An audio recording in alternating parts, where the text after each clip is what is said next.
I'm Tiffany Meier. Anthony Fauci pleading the fifth over 100 times. Tonight, the contempt vote. That's coming up right now. The man who once led America's COVID response held in contempt and facing a criminal referral. The president vowing to hunt down what he calls treasonous leakers after reports claim U.S. munition shortages. After nearly 6 months, could a change in the weather help investigators on the Nancy Guthrie case? And a coalition of anglers saying industrial-scale fishing threatening the foundations of local fishing economies. Tonight, the plan to push back.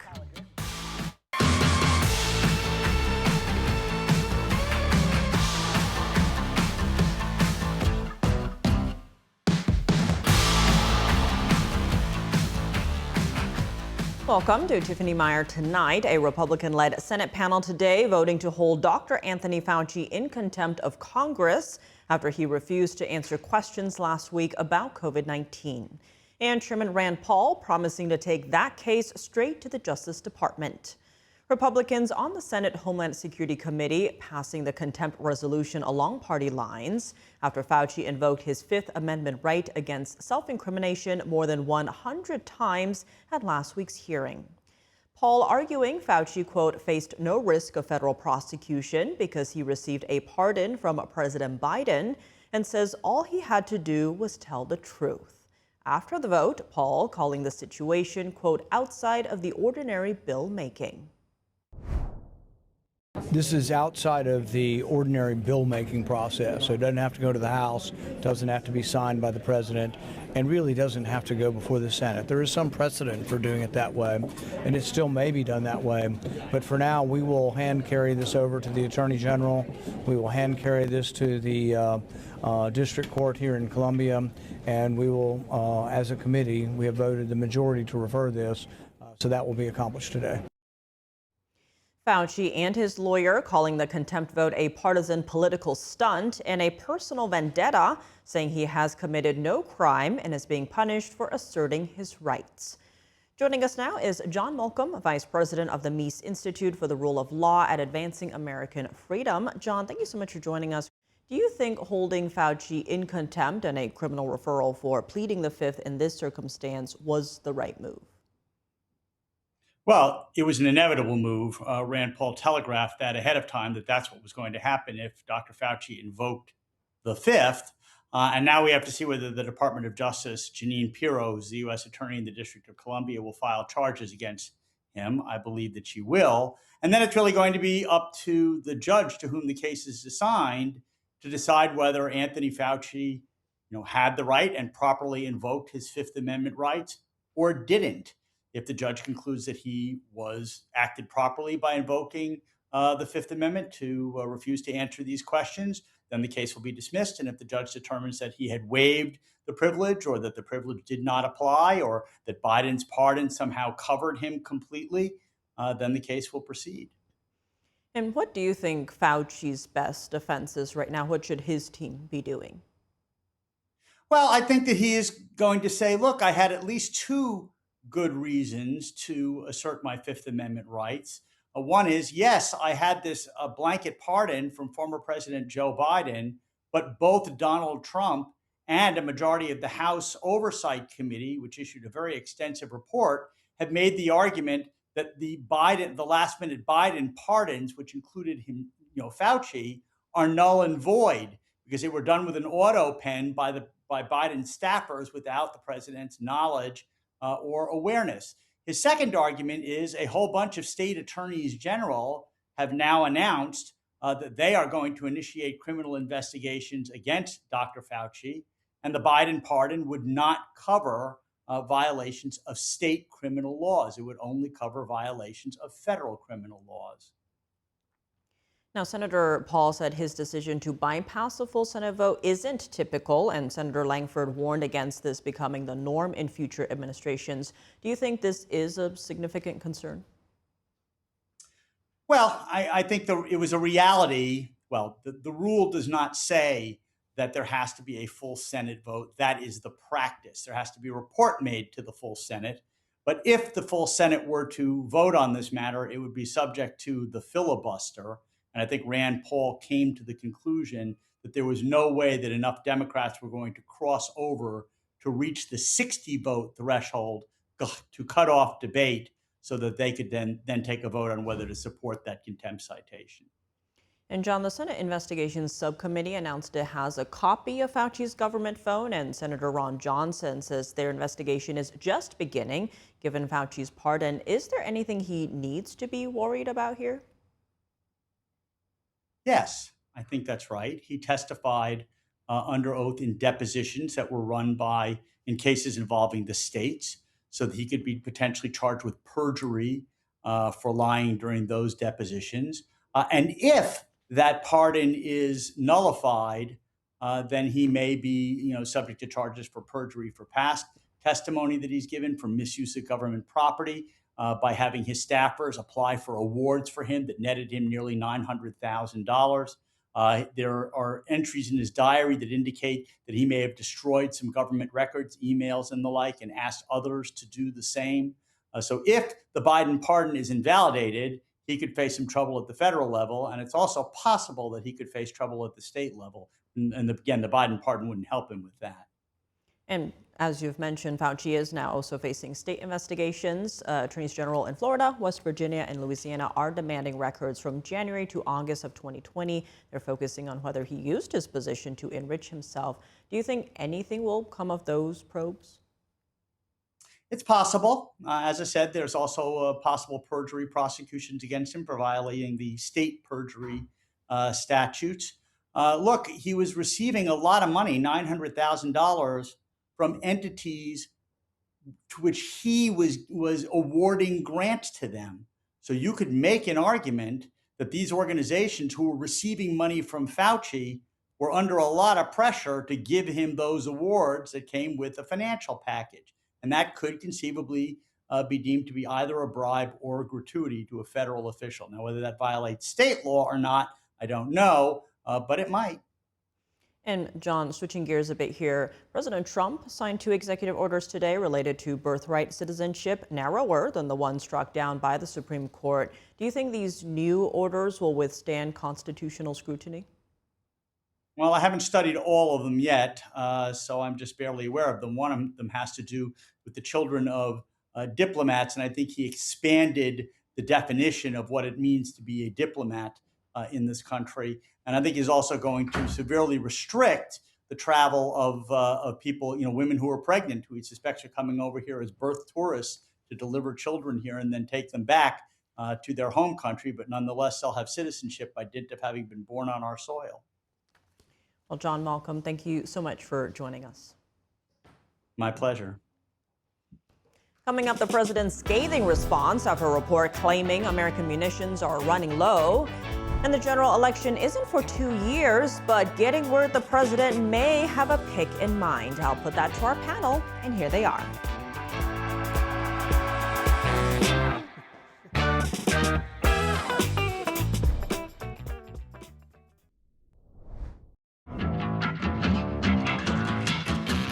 Welcome back. President Trump taking aim at reports the U.S. is running low on missiles following 5 months of war with Iran. On Truth Social, the commander-in-chief writing, the U.S. has massive amounts of munitions, especially of certain types. Additionally, large amounts are being manufactured and shipped to the U.S. as needed. Defense companies are building the largest number of plants and factories in our country's history. The leakers of these treasonous statements are being hunted down. Long-term jail sentences will be sought. That post coming after Reuters reported the Army has used, quote, virtually all of its stockpiles of 2 key long-range precision weapons, the Army Tactical Missile System and the Precision Strike Missile, during the 5-month conflict with Iran, and that inventories of Patriot and THAAD missile interceptors, along with Tomahawk cruise missiles, have been significantly reduced.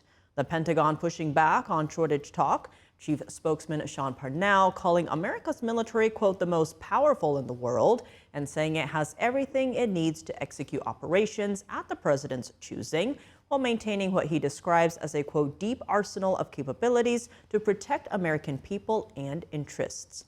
So the president and the Pentagon shooting down munition shortage reports and promising to go after anyone leaking classified information. And joining me tonight, our most excellent panel, Denny Salas, Democratic strategist, and Chris Bob, Entity's political correspondent. Thank you both so much for being here. Denny, let's start with you. Do you think anything will come of the president's new threat here? I mean, look, he is justified in stating that someone should not have leaked this type of information, especially capability information about the United States and their defense capabilities, right? So when you look at the actual usage amount, it was something like 5,200 of these precision missiles were used in the first 96 hours of the Iran war. So it was a huge usage amount that actually did lessen our stockpile. And one of the former generals that sit on CSIS, which is one of the military think tanks and foreign relations think tanks down in DC, he said that the reason why they stopped doing a lot of these air attacks is because our stockpile was running so low from the precision stockpiles. We have the general munitions that are unlimited, but he's also right where who leaked this, right? Now, I don't think it actually falls under treason. It actually falls under the Espionage Act, which is basically the same type of penalty, by the way. It goes for 10 years. So there's other aspects of this. So he's right. This stuff should not be leaked, mainly because it gives our adversaries kind of a leg up and gives us their information.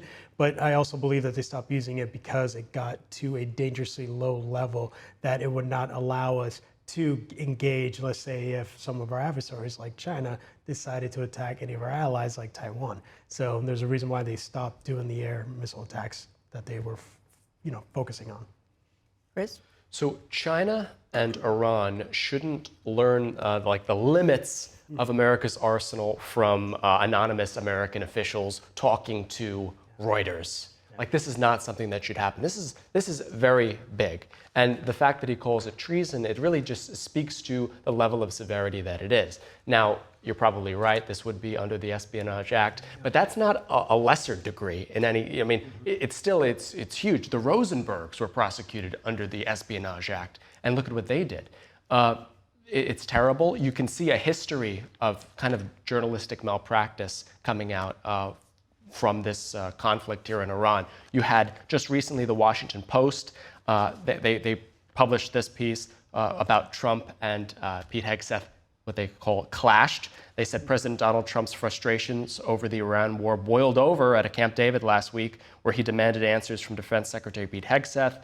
And then it goes on to talk about the big fights that are happening. This is not in the interests of the United States. It's not in the interests of the American people, and it's definitely not in the interests of our service members who are overseas right now. They're going up against the enemy here, and they're feeding information which is against their interests, and it's life or death, really. So yeah, you're right. We had some initial reports that in the first month we lost 1,000 Patriot missiles and one other type, and then now we're talking about the ATACMS. We don't really know what the quantities are, but the point that's being raised around this is, did 5 months of fighting Iran expose the U.S. to, did it expose our lack of industrial capacity to make up for whatever we might need in the event that someone like China comes and becomes a threat?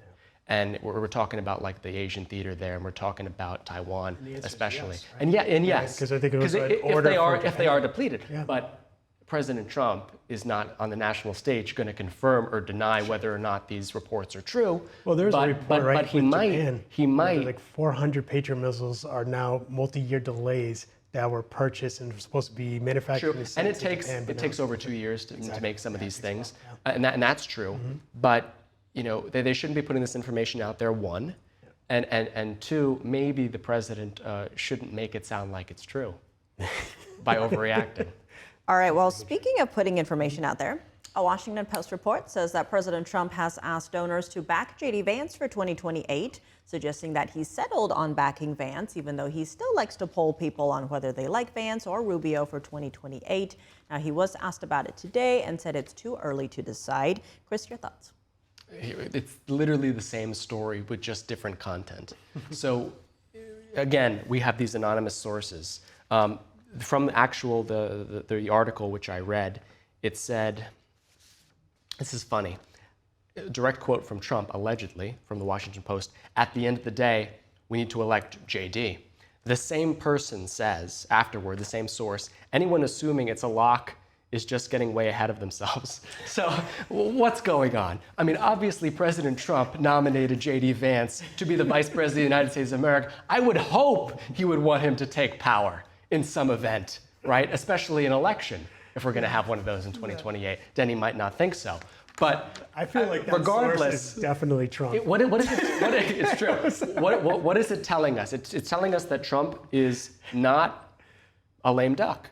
You know, he's truly producing The Apprentice for 2028. Yes, yeah. You have Marco Rubio still sitting in the boardroom, and then you have J.D. Vance has the private endorsement. So regardless of what happens, I don't think we can trust anything that's coming out right now, what he might have told donors or what these journalists said he might have told donors. Yeah, it's true. Look, Denny. I agree with everything you stated, right? And now I would say a couple cool fun facts is J.D. Vance, the youngest vice president since Richard Nixon, right? Now, the other Nixon connection, Marco Rubio, the first person to hold both the Secretary of State and National Security Advisor since Henry Kissinger, who was under President Nixon. So I just think it's kind of cool, just like the symmetry there. But also, additionally, you're right, he wants a horse race. But what he also is doing, and we also know this, is that he still puts out posts about Trump 2028. And he's doing it, it's good, you know, he's doing it just to rile everybody up to make sure he never falls under that lame duck kind of definition. And he makes sure that this is going to be kind of a cage fight between these two. He wants a constant competition. The only thing that kind of relegates Rubio, though, it's a Hatch Act. So he's not going to be allowed to campaign, and his own communications team has come out with rules to make sure that any sort of speech that he comes out with has to stick to policy and it can't be political. So he's kind of relegated. Aren't they something? Aren't they something? You know, he toes the line. He toes the line. But that's the thing. So he's can't be overtly political like J.D. Vance can be. So it's gonna put him kind of in I'd say a little bit second rung because he can't be that aggressive. President Trump already has his Trump 2028 caps too, so there's that as well. We'll have some games later, but first we have a break. Coming up, Nancy Guthrie has been missing for almost 6 months. Now, no confirmation of her fate, no arrests. Coming up, could a weather shift help investigators? That's next.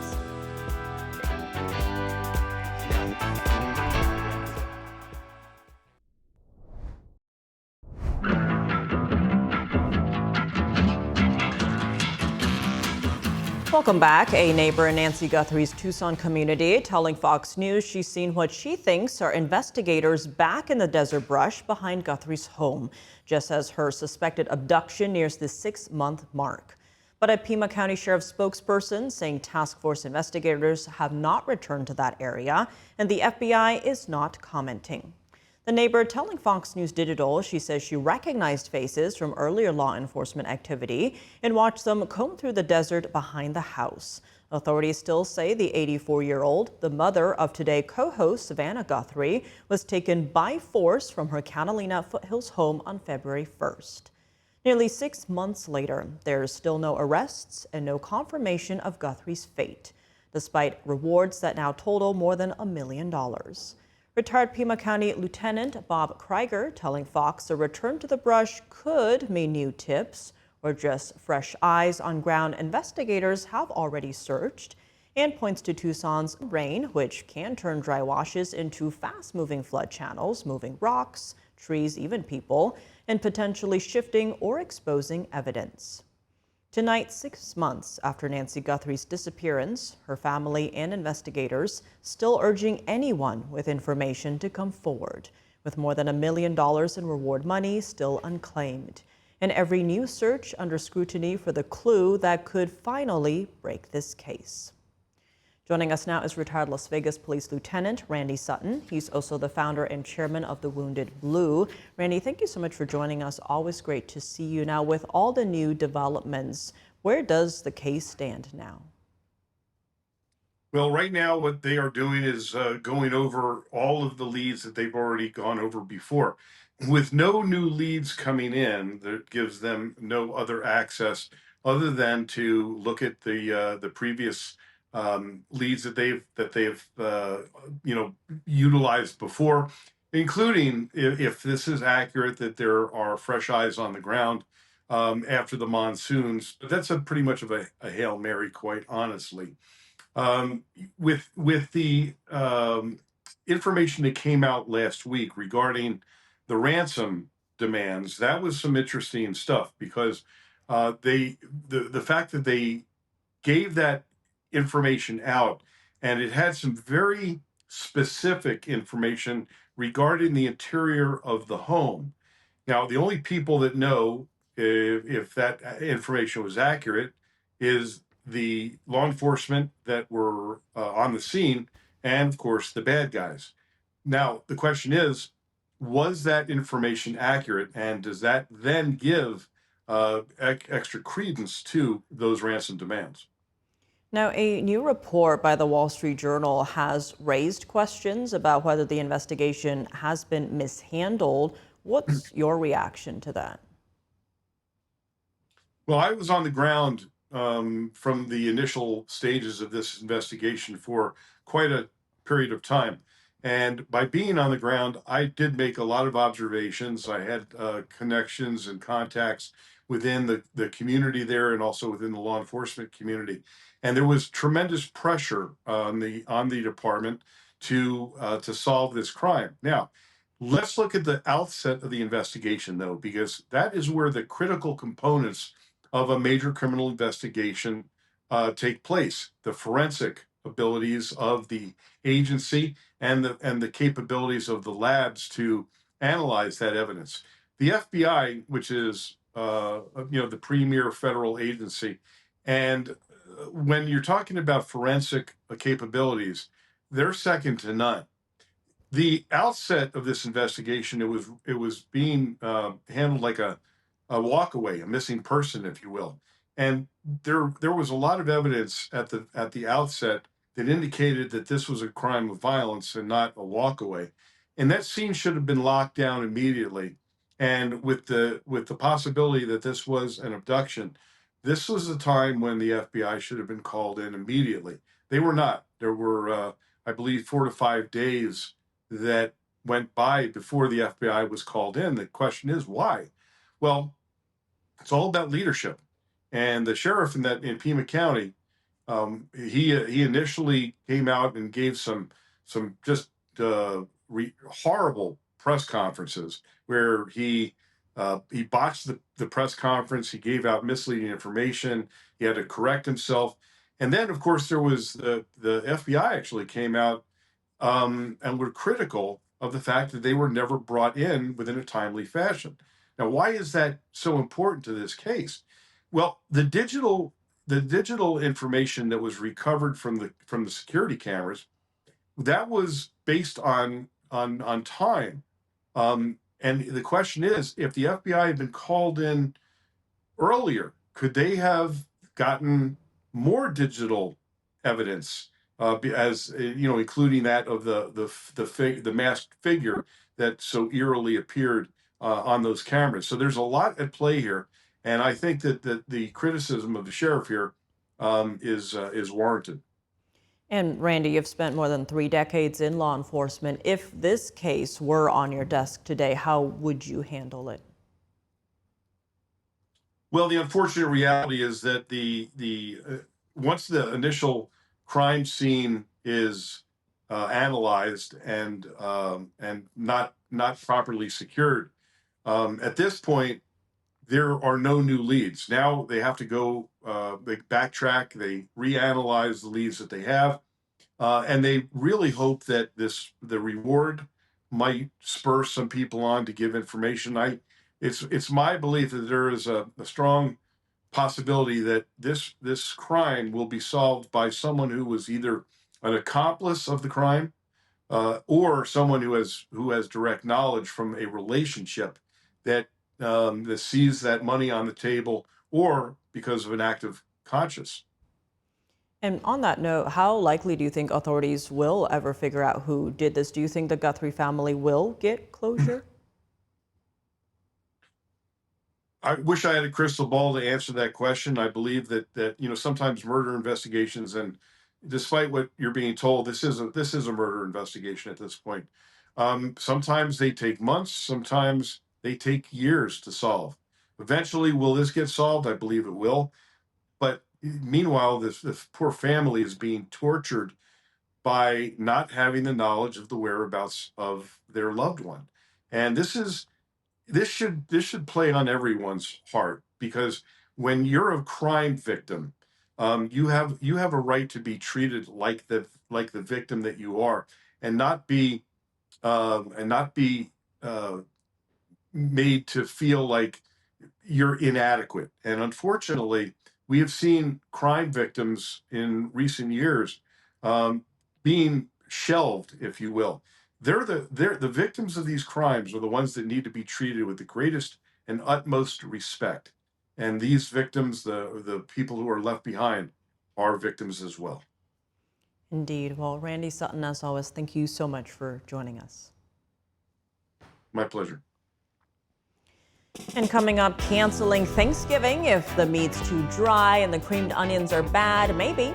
But next, the Wisconsin gubernatorial candidate who appears to have had some beef with the bird, issuing a follow-up. Our panel weighs in next.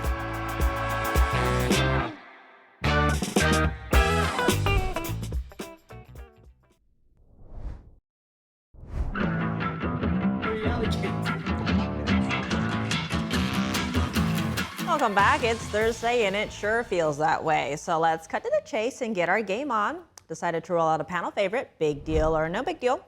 I'll cue up some of the stories we've been talking about in the newsroom and I'll put it to the panel. Is the story a big deal or the utter opposite? So back with me, our most excellent panel.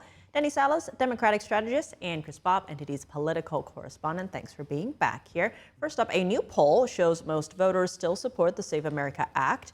Now, according to Rasmussen, 62% of likely U.S. voters support the bill, including 46% who say they strongly support it.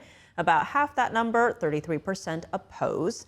Now, President Trump has been urging lawmakers to pass the bill. If it becomes law, voters would be required to provide proof of U.S. citizenship to register to vote in federal elections. Let's start with you, Denny. Big deal, no big deal, that most No Americans big deal. support. It's not going to get done. Okay, let's just be honest. It's just never going to happen. All right. Right now, they're literally trying to rush to August recess, and Thune has like a menu of items that he's trying to get passed. Not only a continual resolution to fund the government, but additionally, he's trying to get an NCAA bill across the board, maybe a crypto bill, a hemp bill, the SAVE Act, and just like trying to get these folks on the record. I'm sorry. Like, this is just not going to get done. Not only that, on that list of menu items, that thing's literally on the bottom, and they're just going to try to get a vote on it just to appease Trump and say, look, they didn't vote for it. Now it becomes a campaign issue for them to go home on, saying Democrats don't want secure, safe elections. Yada, yada, yada, yada. Chris? I mean, he has to answer that question. But the top thing is we hear all the time that it's an 8 out of 10 issue. And that really is the initial provision of the Save America Act, which is should non-citizens be allowed to vote? Or you could say it a different way, should only U.S. citizens be allowed to vote? And the vast majority, actually 8 out of 10 of those surveyed in this Rasmussen poll say yes. And then when you talk about Save America Act, that number goes down to what we see, 62%.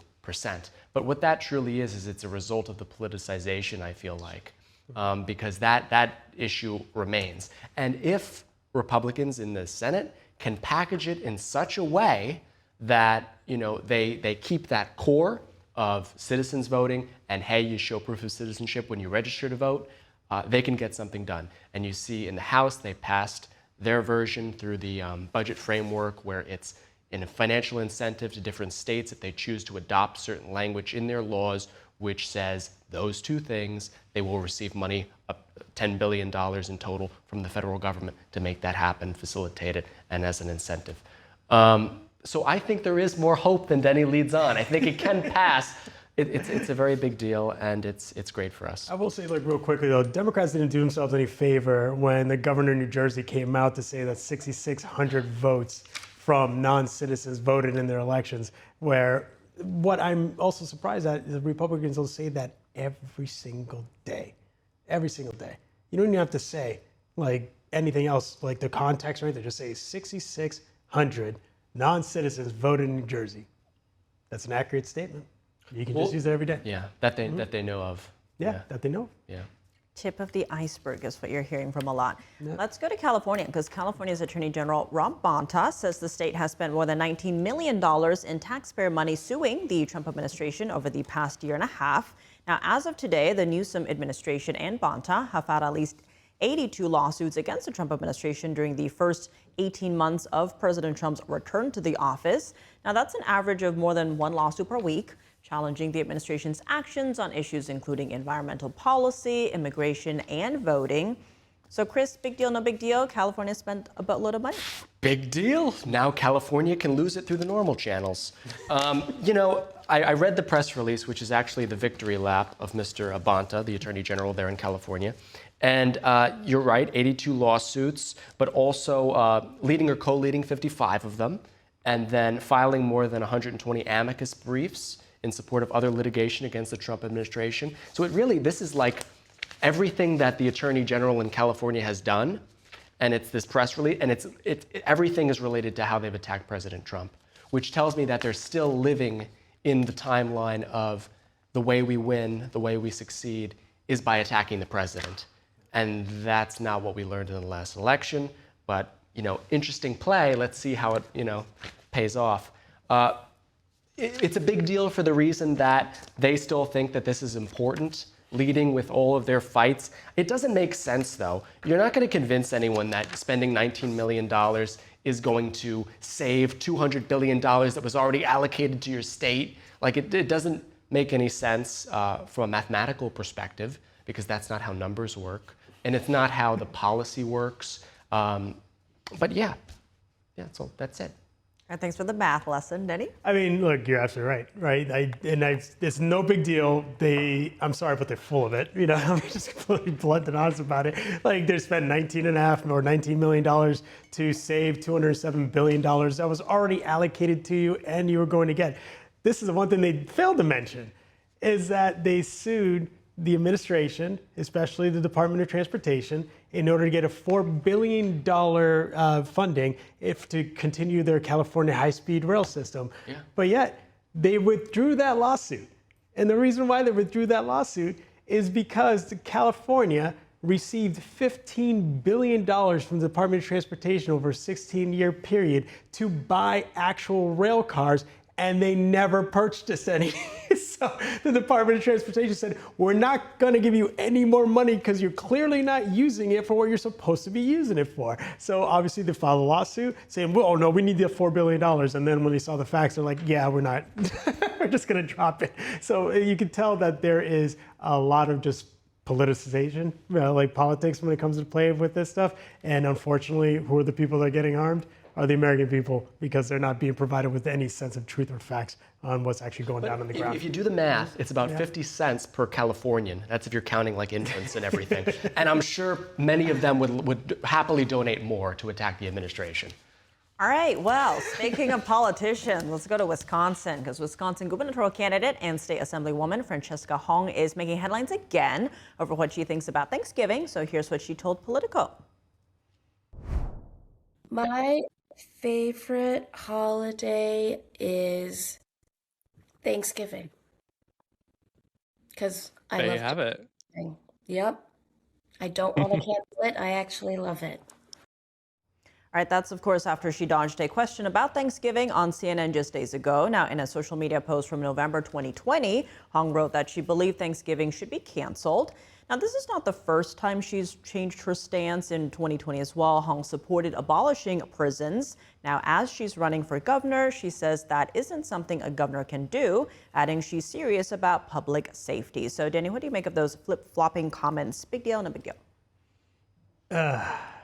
My head blew up. I mean, big deal, I suppose, because I can't stand these people. Like, I legitimately cannot. Like, she is definitely one of those folks that are those progressive socialists. They're just so full of it. Like, I'm sorry, they're a weather vane. Like, no matter what, they're going to say, they're going to meet you on the street. They're going to tell you what they think you want to hear. Then they're going to turn around, look at you, and they're going to tell you what they think, what you think, what they want to hear, because they're just so full of it. That's it. So they don't stand for anything. And if they do, nobody knows. They're just going to be flip-flopping every 2 seconds. So, oh my God, I can't stand these people. They're like that. They genuinely will just flat out lie to you. And, you know, we can expand to include candidates like Troy Jackson out in Maine. Just remember, this guy was a staunch Republican, like most anti-abortion candidate you've ever seen. And now he is pro-abortion and he's a staunch Democrat and progressive. All right. And this, by the way, this is in a 10 to 15 year period. This guy flip-flop. I'm like, come on. I'm like, these people just don't have any conviction or actual ideals. And it's like, it's bad. Chris? As a chef, I think that this is not a big deal.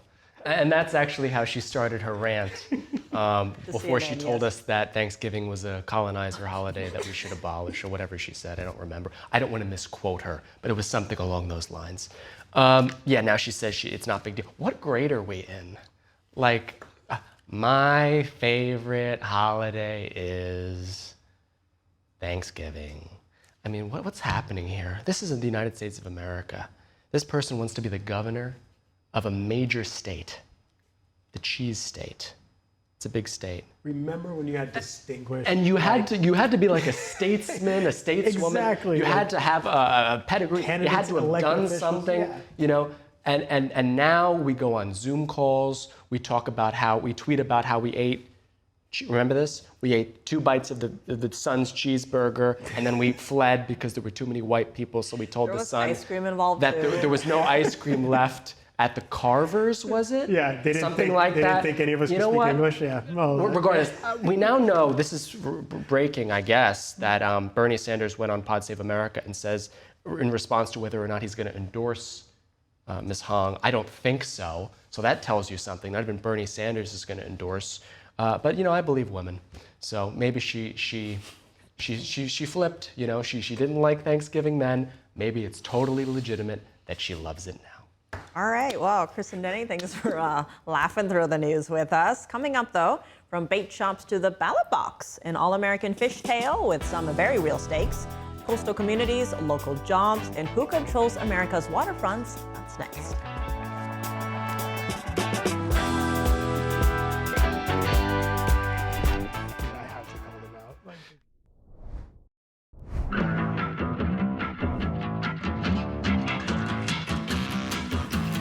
Welcome back. What began as a fishery story quickly becoming a broader political one. Recently, industrial fishing drawing new attention as a campaign issue in some coastal races.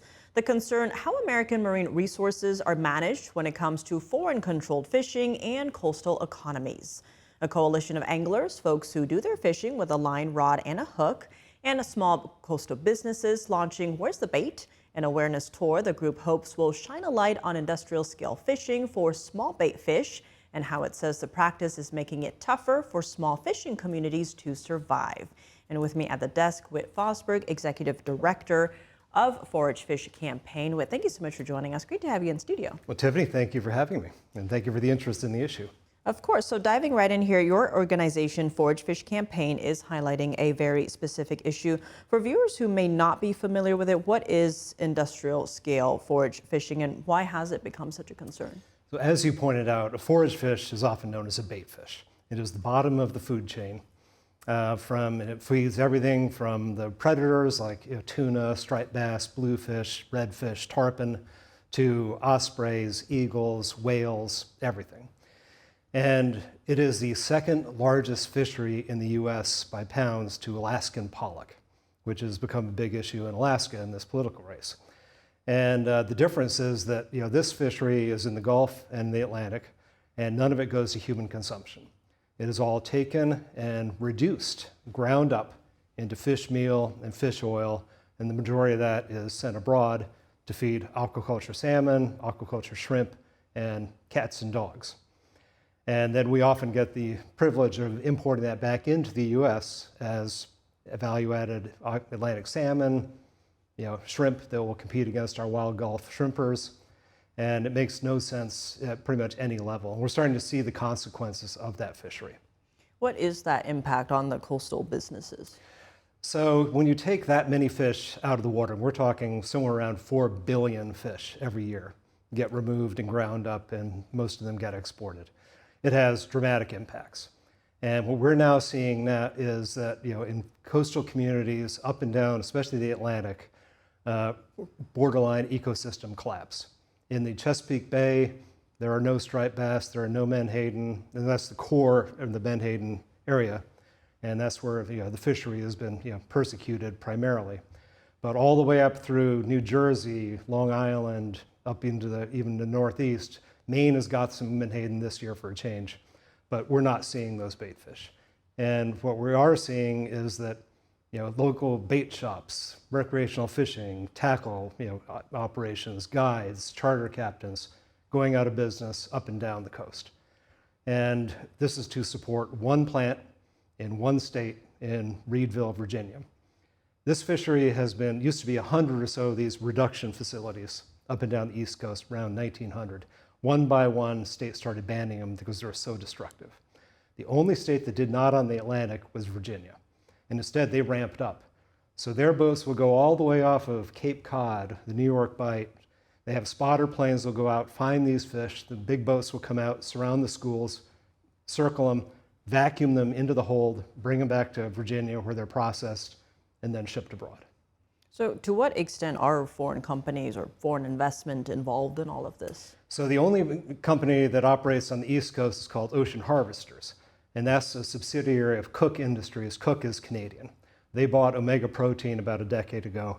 In the Gulf of America, you have two companies, Cook, and then what's known as the Oceania Group, which is out South African.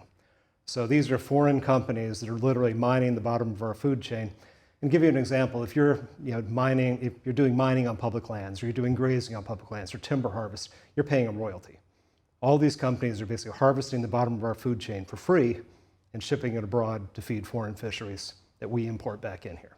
And give us a sense, how long has this pressure been building on the East Coast, and why is that urgency or that sense of urgency now? Well, this has been building for several years, and this past fall, the Atlantic States Marine Fisheries Commission that manages menhaden in the Atlantic admitted that they had botched the science 5 years ago, and that they set quotas way too high, and that we have been over-harvesting significantly. And that is what we're seeing now up and down the East Coast, from the Chesapeake Bay all the way up through Cape Cod. There are no bait out there, and everything is suffering. To give you an idea of how bad it is, striped bass population is collapsing, and that's the #1 recreational fish in saltwater recreational fish in America. A decade ago, we did an assessment, about 100,000 jobs in that industry, multi-billion-dollar economic impact. We think that is down somewhere between 30 and 50% today. The osprey population is not just a fish issue. Osprey depend on menhaden too. We're seeing 90% nest failures in the Chesapeake Bay. The chicks are starving to death. We're seeing that in New Jersey. New Jersey just reported the worst osprey nesting success since DDT was banned back in the 1970s. So this is happening up and down. It's not just a fish issue, it's an ecosystem issue. And we think that something needs to be done fairly dramatically, and doing the same thing we've always done is not going to change anything. And speaking of doing something, your organization is taking action. You actually just wrapped up the multi-state Where's the Bait tour. Tell us about that. Well, we're trying to put a human face on this. So it's not just about osprey and striped bass and ecosystem impacts that are hard to quantify. And so we had a fellow named Vinny Calabra, who's a local fisherman here in New York. And he does commercial fishing, recreational fishing, and he's been an advocate for the bait industry for a long time. So he has gone to bait shop, probably 13 of these shops in New Jersey, New York, and just talking to the owners and what are you seeing? Where's the bait? And they're all saying the same thing. There is no bait. And when there's no bait, people call up and say, can I get some bunker? Which is what menhaden is also called. It's called pogie in the Gulf. You got any bunker? No, we don't have any bunker. Which means they're not coming in, they're not buying gas, they're not buying sodas for their trip, they're not buying tackle. And a bunch of them have been laying off people, and several of them have said if something doesn't change soon, they're going to be out of business. So looking ahead, what actions, whether policy, regulation, or greater public awareness, would make the biggest difference here? All of those things, and they're all related. Obviously, if the public is aware of what's going on and gets exercised about it, that has impacts on policy. President Trump saw a video that we put out about a year ago, and people can see it on Make America Fish Again, about a 4.5-minute video that talks about this problem. He tweeted it out, Don Jr. tweeted it out, and so we need to do something about this. And we were hoping to get an executive order. We just released another set of videos based on the Where's the Bait tour, and we hope we can get that. But in the meantime, we think Congress also has a role in this to change this practice, because we know that the regulators that have mismanaged these fisheries for now decades are not going to be the ones that have change. It's either going to be Congress or the administration. And that's going to have to happen because people get tired of a foreign company mining the bottom of our food chain and shipping that away while our businesses are going out of business. Well, Whit Fosberg, thank you so much for joining us. Thank you, Tiffany. And thank you for joining us for this edition of Tiffany Meier Tonight. I'm Tiffany Meier, and we'll see you tomorrow.